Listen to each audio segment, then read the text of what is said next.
হযরতে মূসা আলাইহিস সালাম ফিরাউনের অত্যাচার থেকে, জালিম ফিরাউন থেকে এই মুহররমের 10 তারিখ নাজাত পেয়েছিলেন। সুবহানাল্লাহ।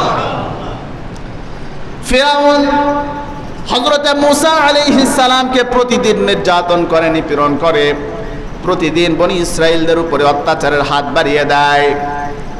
হযরতে মূসা আলাইহিস সালাম আল্লাহ রাব্বুল আলামিনকে ডাক দিয়ে বলেন, আল্লাহ, ফিরাউন এত জ্বালা, এত অত্যাচার করে, বনি ইসরাইলদের উপরে এত অত্যাচার করে, এত জুলুম করে, তুমি কি দেখো না? আমাদের উপরে এত জুলুম করে, আমাদের বনি ইসরাইলদেরকে হত্যা করে, ছুরিতে চড়ায়, জেলের মধ্যে বন্দী করে রাখে, খাবার দেয়া বন্ধ করে দেয়, আমাদের ছেলে সন্তানদেরকে সে হত্যা করে। ওগো আল্লাহ, ফিরাউন এত জ্বালায়, তুমি কি দেখো না? তার অত্যাচার কি তুমি দেখো না? আল্লাহ রাব্বুল আলামিনের কাছে যখন হাত তুলে হযরতে মূসা আলাইহিস সালাম দোয়া করতেছিলেন, একদিন আল্লাহ রাব্বুল আলামিন মূসা আলাইহিস সালামকে ডাক দিয়ে বলেন, মূসা রে, ফিরাউন তোমাকে এত জ্বালায়, এত অত্যাচার করে, তোমার উপরে এত জুলুম করে, সব কিছুই আমি আল্লাহ দেখি, সব কিছুই আমি আল্লাহ রাব্বুল আলামিন অবজার্ভ করি, সব কিছুই আমি আল্লাহ উপলব্ধি করি। যাও, তুমি আগামীকাল রাত্রে এই মিশর ছেড়ে অন্যত্র চলে যাবে। এই মুহররমের 10 তারিখ হযরতে মূসা আলাইহিস সালাম তিনার সাথী বনি ইসরাইলদেরকে সাথে করে, সঙ্গে করে মিশর ছেড়ে অন্যত্র যাওয়ার জন্য রওনা হয়ে গেলেন। অন্যত্র যাওয়ার জন্য রওনা হয়ে গেলেন। যখন যেতে যেতে সমুদ্রের পাড়ে গিয়ে উপস্থিত হয়ে গেলেন, কিন্তু সমুদ্রের পাড়ে কোনো নৌকা নাই, কোনো স্টিমার নাই, কোনো জাহাজ নাই, কোনো কিছুই দেখা যায় না। পয়গম্বর হযরতে মূসা আলাইহিস সালাম বিচলিত হয়ে গেলেন, এখন কোথায় যাব, কি করা যায়? তিনি চিন্তা করলেন, এখন রাত্র, আমরা রাত্র এখানে কাটাবো, সকালবেলা আমরা নৌকায় করে, স্টিমার করে ওপারে যাব। এই চিন্তা করে 3 রাত পার হওয়ার জন্য সেখানে অপেক্ষা করতে লাগলেন। এদিক দিয়ে ফিরাউনের কানে এই সংবাদ পৌঁছে গেল যে মূসা আলাইহিস সালাম এবং তার বাহিনী, তার সাথীবর্গ বনি ইসরাইলরা মিশর ছেড়ে অন্যত্র চলে যায়। ফিরাউন এই খবর শুনবার সাথে সাথে তার শরীরের মধ্যে আগুন লেগে যায়। সে তো নিজেকে খোদা দাবি করেছিল, বড় শাসক ছিল, পাওয়ারফুল শাসক ছিল। সে বলছে শত্রু তো হাত ছাড়া করা যাবে না। কোন বর্ণনা এসেছে 6 লক্ষ সশস্ত্র সেনাবাহিনীদেরকে নিয়ে পয়গম্বর হযরতে মূসা আলাইহিস সালামকে ধরবার জন্য রওনা হয়ে যায়। মিশর থেকে লোহিত সাগরের পারে যখন আসতে লাগলো, আস্তে আস্তে রাত শেষ হয়ে যায়, সকালের সূর্য উদিত হয়, আলোকিত হয়ে যায়। আল্লাহ রাব্বুল আলামিন এই ঘটনাকে স্বয়ং নিজে কোরআনুল কারীমের মধ্যে তুলে ধরেছেন। আল্লাহ রাব্বুল আলামিন বলেন, আল্লাহ তাআলা বলেন, ফালাম্মা তারাআল জামআনি ক্বালা আসহাবু মূসা ইন্না লামুদরিকুন। পয়গম্বর মূসা আলাইহিস সালাম এবং তার সাথীবর্গ যখন পিছনের দিকে তাকিয়ে দেখে ফিরাউন আসতেছে, ফিরাউনের বিশাল সৈন্যবাহিনী অগ্রসর হচ্ছে, এবং ফিরাউনও তাদেরকে দেখলো, ওই যে বনি ইসরাইলদেরকে দেখা যায়। এবার মূসা আলাইহিস সালামের সাথীবর্গ ডাক দিয়ে বলেন, ফালাম্মা তারাআল জামআন ক্বালা আসহাবু মূসা ইন্না লামুদরিকুন। ও পয়গম্বর মূসা, এই তো ফিরাউনের বাহিনীকে দেখা যায়, এখন তো আমরা শত্রুর হাতে ধরা পড়ে গেলাম, আর তো বাঁচার কোনো উপায় নাই, আমরা তো এখন আজকেই শেষ হয়ে যাব। এই যে ফিরাউনকে দেখা যায়, তার বাহিনীকে দেখা যায়, আর কোনো উপায় নাই, আমরা ধরাশায়ী হয়ে গেলাম। পয়গম্বর হযরতে মূসা আলাইহিস সালাম বলেন, ক্বালা কাল্লা, কখনো নয়, কখনো নয়, আমি এখানে আমার নিজের ইচ্ছায় আসি নাই, আমি এখানে আমার নিজের ইচ্ছায় আসি নাই, আমার মালিকের হুকুমে এখানে এসেছি। সুতরাং চিন্তা করো না, ভয়ের কোনো কারণ নাই, আমার মালিকের হুকুমে যেহেতু আসেছি, তোমরা কোনো চিন্তা করো না। ইন্না মাইয়া রব্বি সায়াহদিন, আমাদের রব আমাদের সাথে আছেন, আমাদের প্রতিপালক আমাদের সাথে আছেন। সায়াহদিন, তিনি আমাদেরকে সঠিক রাস্তা দেখিয়ে দিবেন। কোনো টেনশন করো না, কোনো চিন্তা করো না, রব্বে কারীম আমাদের সাথে আছে, মালিক আমাদের সাথে আছে। এরপরে আল্লাহ রাব্বুল আলামিন বলেন, فأوحينا إلى موسى أن اضرب بعصاك البحر فانفلق فكان كل فرق كالطود العظيم الله أكبر হযরতে পয়গম্বর মুসা আলাইহিস সালাম বনি ইসরাইলদেরকে যখন বললেন তোমরা টেনশন করো না, মালিক আমাদের সাথে আছে, সাথে সাথে আল্লাহ রাব্বুল আলামিন ওহী নাজিল করলেন। আল্লাহ রাব্বুল আলামিন বলেন ফাআওহাইনা ইলা মূসা, আমি আল্লাহ আমার মুসার উপরে ওহী নাজিল করলাম, আনিদরিব বিআসাকাল বাহার। আল্লাহ রাব্বুল আলামিন বলেন মুসা রে, তোমার হাতের মধ্যে যে লাঠিটা আছে ওই লাঠি দিয়ে তুমি সাগরের মধ্যে প্রহার করো। আনিদরিব বিআসাকাল বাহার, তোমার হাতের লাঠি দিয়ে তোমার ওই লাঠি দিয়ে সাগরের মধ্যে প্রহার করো, আঘাত করো। যেই মাত্র হযরতে মুসা আলাইহিস সালাম লাঠি দিয়ে আঘাত করেছেন, ফানফালাকা ফাকানা কুল্লু ফিরকিন কাত্তাউদিল আযীম, আঘাত করার সাথে সাথে সমুদ্রের মধ্যে বিশাল বড় আকৃতির একটা রাস্তা তৈরি হয়ে যায়। আর হযরতে পয়গম্বর মুসা আলাইহিস সালাম এবং তার সাথীবর্গ সকলে মিলে ওই রাস্তা দিয়ে পার হয়ে অন্যত্র চলে যায়। অপরদিকে আল্লাহ রাব্বুল আলামিন আরো চমৎকার করে কোরআনুল কারীমের মধ্যে বলছেন ওয়াজাওয়াজনা বিবানি ইসরাঈলাল বাহরা ফাআতবাআহুম ফিরআউন ওয়া জুনুদুহু বাগয়ান ওয়া আদওয়া। আল্লাহু আকবার। আল্লাহ রাব্বুল আলামিন স্বয়ং নিজে কোরআনের মধ্যে বলছেন وجاوزنا ببني إسرائيل البحر فأتبعهم فرعون وجنوده بغيا وعدوا। হযরতে মুসা আলাইহিস সালাম এবং বনি ইসরাইলরা যখন সমুদ্র পার হয়ে মধ্যে সমুদ্রের মধ্যে পৌঁছে যায়, কোন বর্ণনা এসেছে যে মাত্র হযরতে মুসা আলাইহিস সালাম বনি ইসরাইলদেরকে নিয়ে সমুদ্র পার হয়ে যায়, এমন সময় ফিরাউন সমুদ্রের পারে এসে দেখে বিশাল বড় একটা রাস্তা তৈরি করা, বহুত বড় একটা হাইওয়ে তৈরি করা আছে। ফিরাউন জানে এই রাস্তা আমার জন্য বানানো হয় নাই, এই রাস্তা আমার জন্য তৈরি করা হয় নাই, কিন্তু তার দাম্ভিকতার কারণে, তার অহংকারের কারণে তাকে ওই রাস্তার মধ্যে তার অহংকারীর কারণে তাকে পরিচালিত করে দিল। যেই মাত্র সে ওই রাস্তা দিয়ে অগ্রসর হইল, আল্লাহ রাব্বুল আলামিন বলেন ফাআমবাতনাহু ফিরআউন ওয়া জুনুদুহু বাগয়ান ওয়া আদওয়া হাত্তা ইযা আদরাকাহুল গরাক। রব্বে কারীম বলেন অপরদিকে আমার পয়গম্বর মুসা এবং বনি ইসরাইলরা যখন পার হয়ে অপর প্রান্তে চলে গেছে, এমন সময় ফিরাউন আর তার সশস্ত্র 6 লক্ষ সেনাবাহিনী যখন সমুদ্রের মধ্যে উপস্থিত হয়েছে, এমন সময় যাদের জন্য রাস্তা বানানো হইল, যাদের জন্য হাইওয়ে তৈরি করা হয়েছে, যাদের জন্য রাস্তাকে তৈরি করা হলো, তাদের ব্যবহার শেষ। এমন মুহূর্তে আল্লাহ রাব্বুল আলামিন হুকুম করলেন রাস্তা তুমি আগের মতো হয়ে যাও।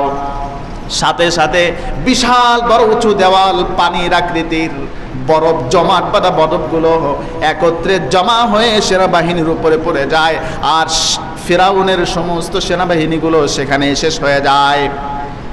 আল্লাহ রাব্বুল আলামিন ফিরাউনকে একবারে মারেন নাই, ফিরাউনকে হযরতে জিবরিল আমিনের মাধ্যমে ঘাড় ধরে পানির নিচ থেকে টেনে উপরে উঠাইয়া নিয়ে আসছে। পানির মধ্যে ফিরাউন হাবুডুবু খায়। ফিরাউন দেখতে পাইলে এখন আমার আর কোনো উপায় নাই, আমার মৃত্যু অবধারিত, আমার আজকে মৃত্যু হবেই হবে, আমার কোনো উপায় নাই। মৃত্যু যখন সামনে সে উপস্থিত দেখতে পায়, তখন সে বলছে, কি বলছিল সেটাও আল্লাহ রাব্বুল আলামিন কোরআনুল কারীমের মধ্যে বলছেন ক্বালা আমানতু আন্নাহু লা ইলাহা ইল্লাল্লাযী আমানাত বিহি বানু ইসরাঈল ওয়া আনা মিনাল মুসলিমিন। আল্লাহু আকবার। ফিরাউনের কথাটা আল্লাহ রাব্বুল আলামিন কোরআনের মধ্যে বলছেন। ফিরাউন যখন দেখলো আমার আর কোনো উপায় নাই, আমি এখনই মরবো, আমার আর কোনো উপায় নাই, বাঁচার শক্তি আমার কাছে আর নাই, এমন মুহূর্তে ফিরাউন বলে ক্বালা আমানতু আন্নাহু লা ইলাহা ইল্লাল্লাহ, আমি ঈমান আনলাম আল্লাহ রাব্বুল আলামিনের উপরে, আন্নাহু লা ইলাহা ইল্লাল্লাযী বানু ইসরাঈল, এবং ঈমান আনলাম বনি ইসরাইলরা যার উপরে ঈমান এনেছে তার উপরে ঈমান আনলাম।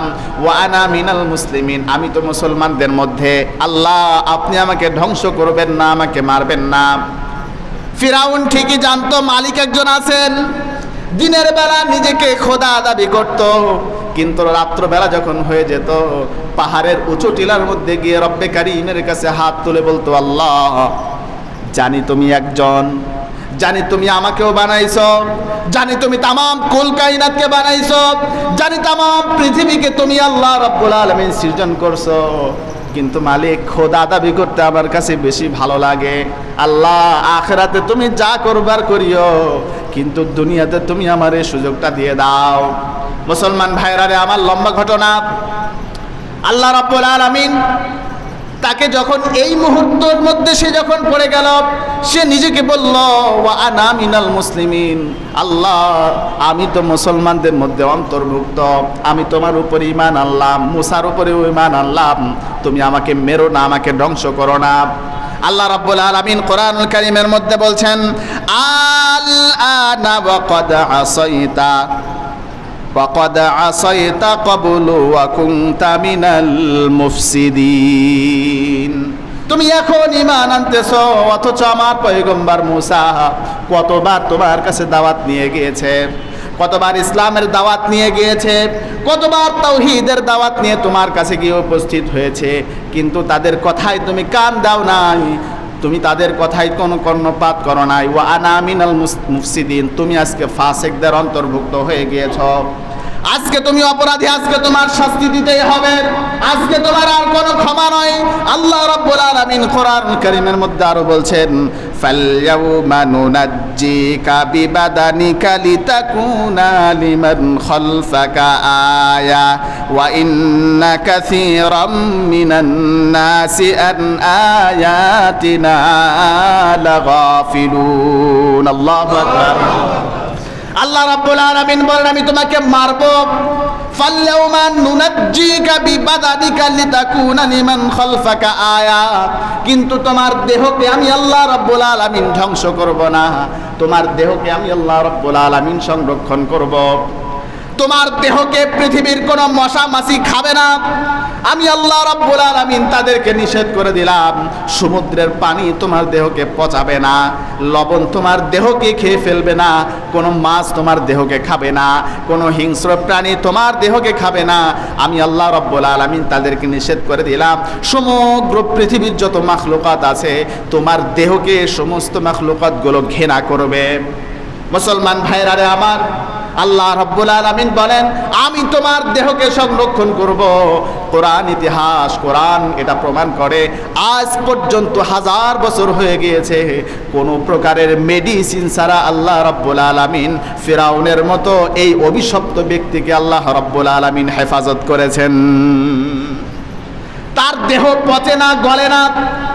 বিজ্ঞানীরা বলেছেন তার দেহের মধ্যে এমন লবণাক্ত একটা জিনিস রয়েছে যার কারণে তার দেহটা পচেও না, গলেও না, নষ্ট হয় না। কেন গলবে? আল্লাহ রাব্বুল আলামিন কোরআনের মধ্যে বলছেন, আমি তোমার দেহকে হেফাজত করব। আল্লাহ যার দেহকে হেফাজত করবে কারো সাধ্য নাই ওই দেহটাকে নষ্ট করা। কথা বলেন ঠিক কিনা? মুসলমান ভাইরা রে আমার, রব্বে কারীম বলেন তোমাকে মারবো, কিন্তু তোমার দেহটাকে আমি রেখে দিব। কেন রেখে দিব জানোনি?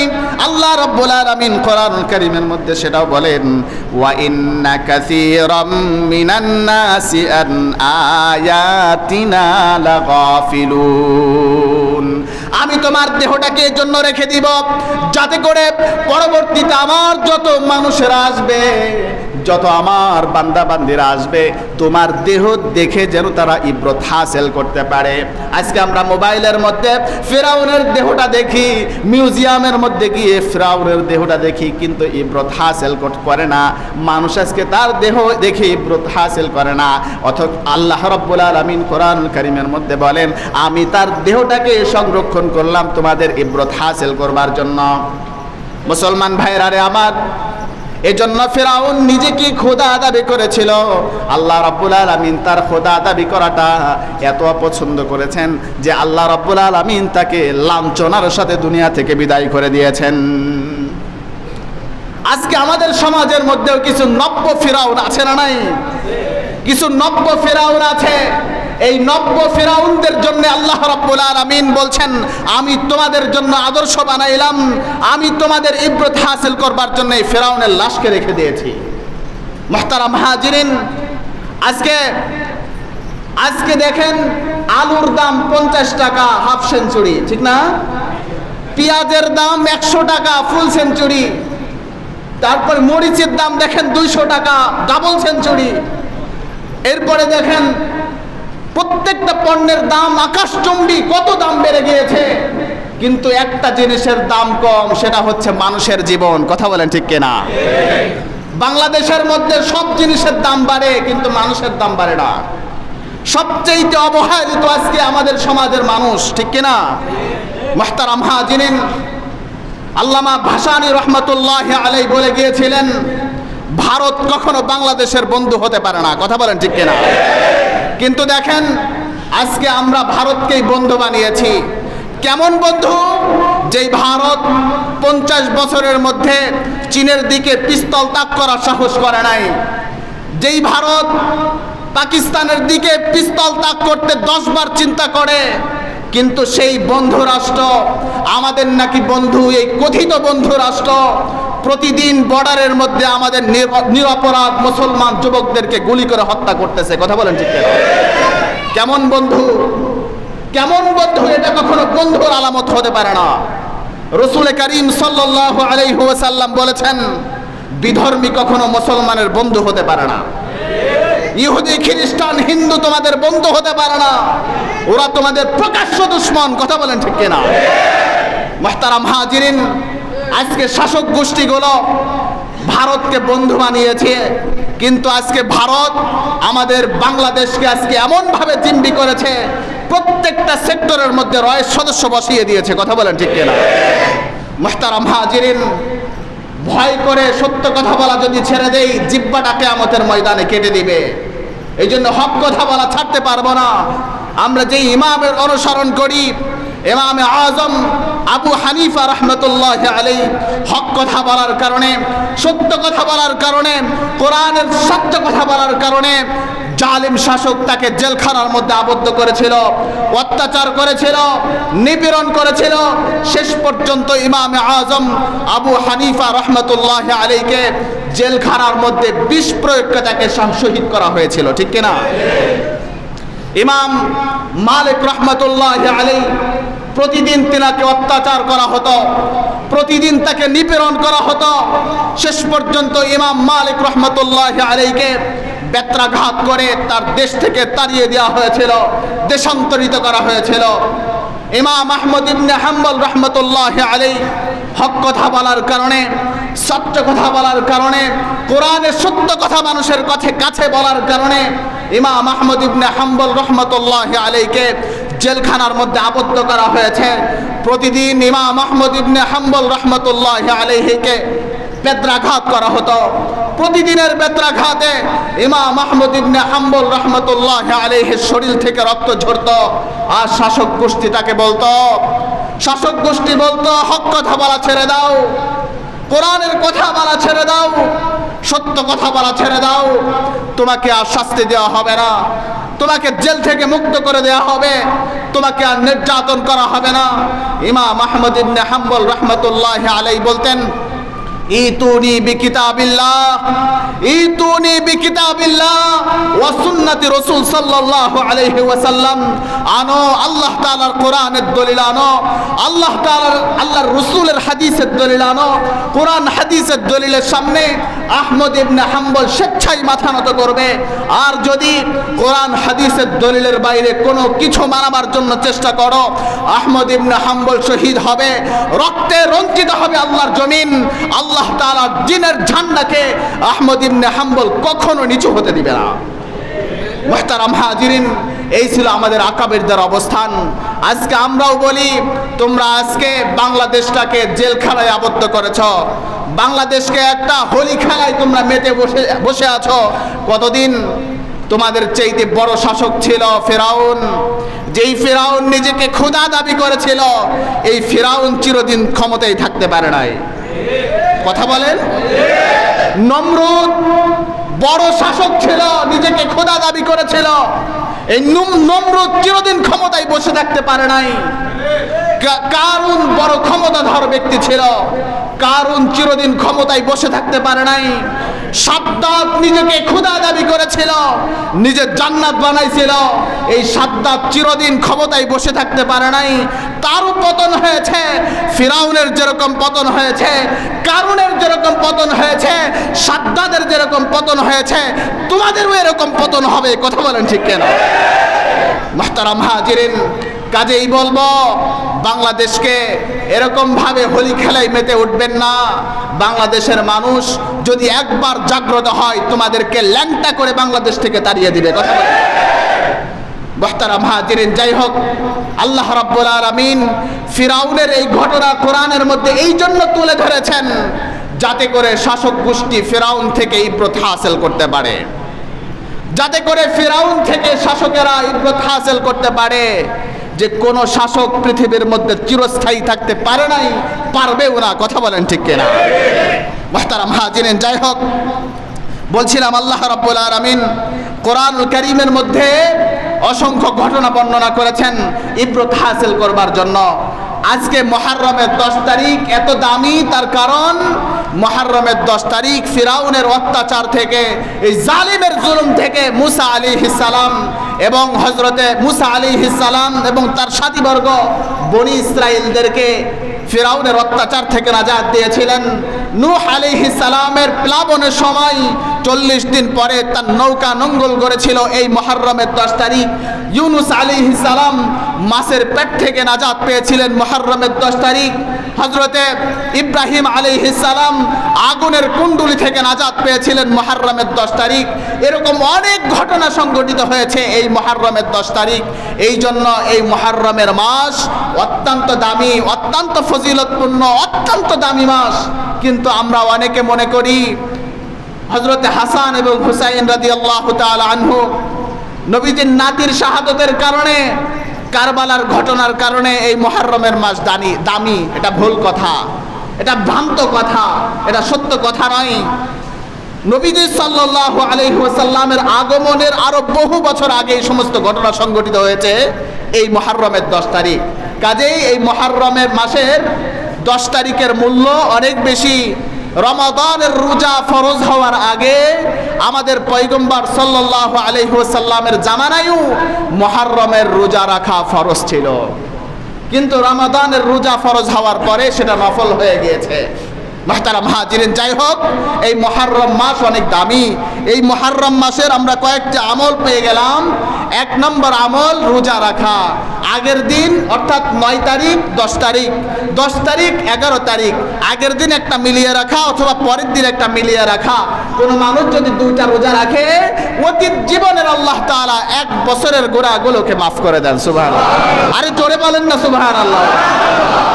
2 নম্বর আমল আমরা পাইলাম, কোনো মানুষ যদি এই মুহররমের 10 তারিখ অর্থাৎ আশুরার দিন তার ঘরের মধ্যে ভালো ভালো খাবারের ব্যবস্থা করে, তার পরিবারের মধ্যে খরচের হাতকে প্রসারিত করে, সারা বছর বেশি বেশি খরচ করার ব্যবস্থা আল্লাহ রাব্বুল আলামিন তাকে তৌফিক দিয়ে দেন।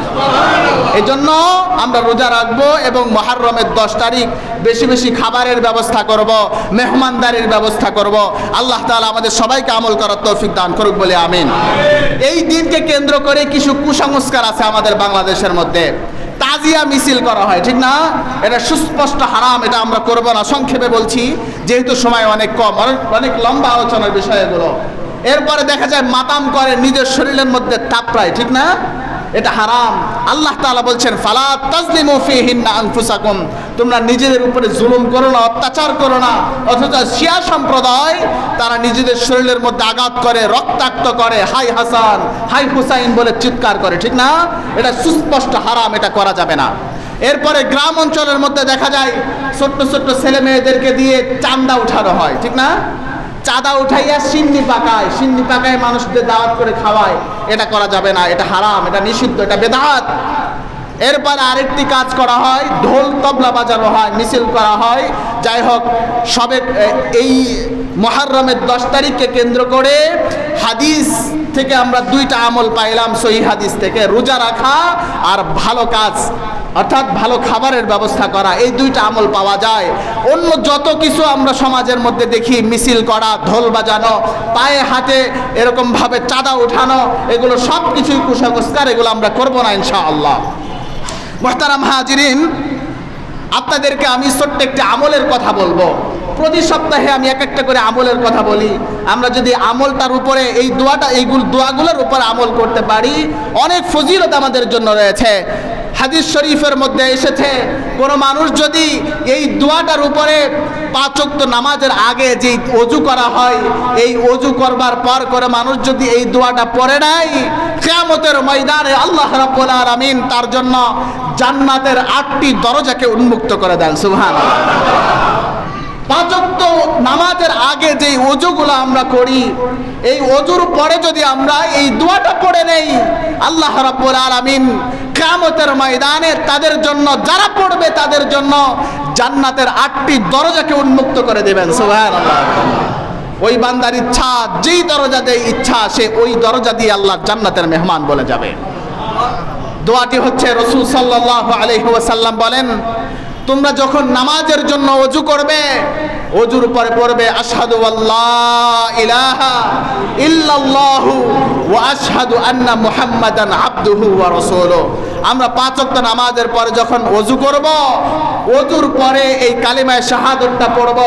রাসূল বলেন, কোন মানুষ যদি 5 ওয়াক্ত নামাজের আগে যেই ওযুটা করা হয়, এই ওযুর পরে যদি কোনো মানুষ এই কালিমায়ে শাহাদাত পড়ে, আল্লাহ রাব্বুল আলামিন কিয়ামতের ময়দানে তাদের জন্য জান্নাতের 8টি দরজাকে উন্মুক্ত করে দেন। সুবহানাল্লাহ।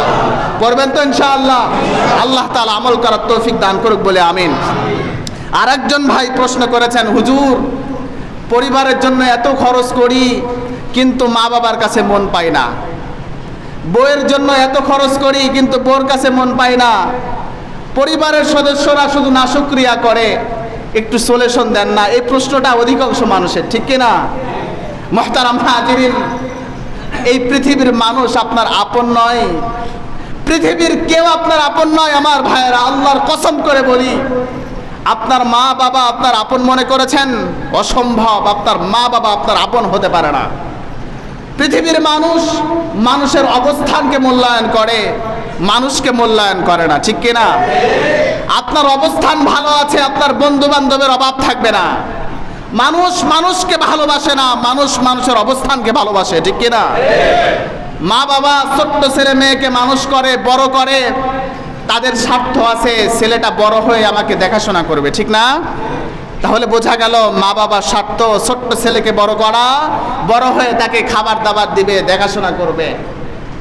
বড় ছেলে মেয়ে যখন খাবার দাবার দেয় না, বড় হওয়ার পরে দেখবেন ওই ছেলে মেয়েকেও মা বাবা তেমন দেখতে পারে না, ঠিক না?